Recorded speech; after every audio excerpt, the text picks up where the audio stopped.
Des centaines de personnes se mobilisent ici au bâtiment du Parlement à Kinshasa pour répondre à l'urgence d'un soutien médical immédiat en faveur des blessés de guerre victimes du M23 à l'est du Congo.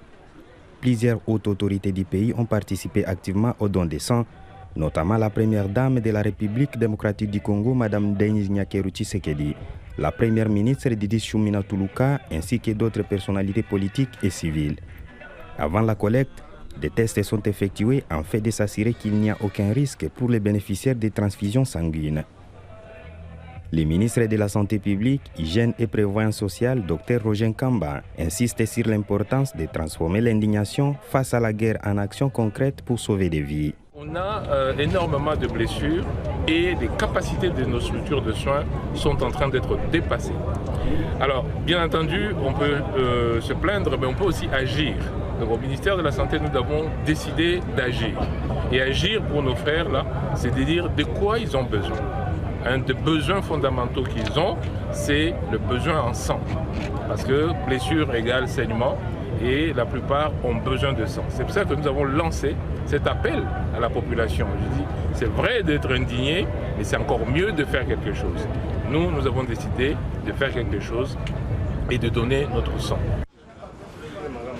Malgré une blessure à la jambe, Eric Kainda fait partie des citoyens qui ont répondu à cet appel et se sont rendus courageusement au centre de dons de sang. Normalement, je me suis senti dans l'obligation de venir donner du sang, suivi la situation actuelle de notre pays, précisément à l'est de notre pays, voir nos frères et sœurs qui sont dans la guerre pendant cette période. Nous sommes, nous, Congolais d'origine, qui sont ici à Kinshasa, nous sommes vraiment pris ça à cœur. C'est pourquoi nous sommes déplacés de nos maisons pour venir ici, vu que les chefs de l'État avaient lancé l'appel. C'est pourquoi nous sommes venus répondre et donner le sang pour sauver des vies à l'est de notre pays. Pour François Loma, c'est avant tout le patriotisme qui a motivé cet acte de solidarité.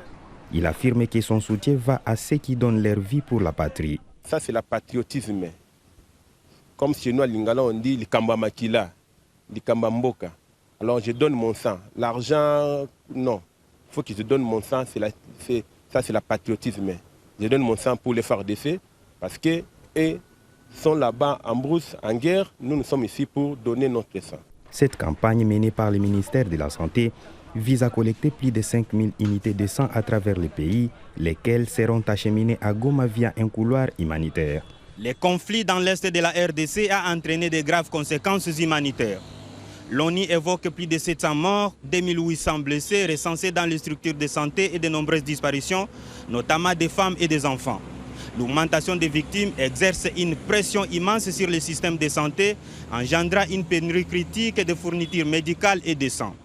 Cette campagne de dons de sang représente une réponse essentielle pour atténuer la crise et de sauver des vies, alors que les combats entre les FARDC et les rebelles du M23 se poursuivent dans les provinces du Nord et du Sud Kivu.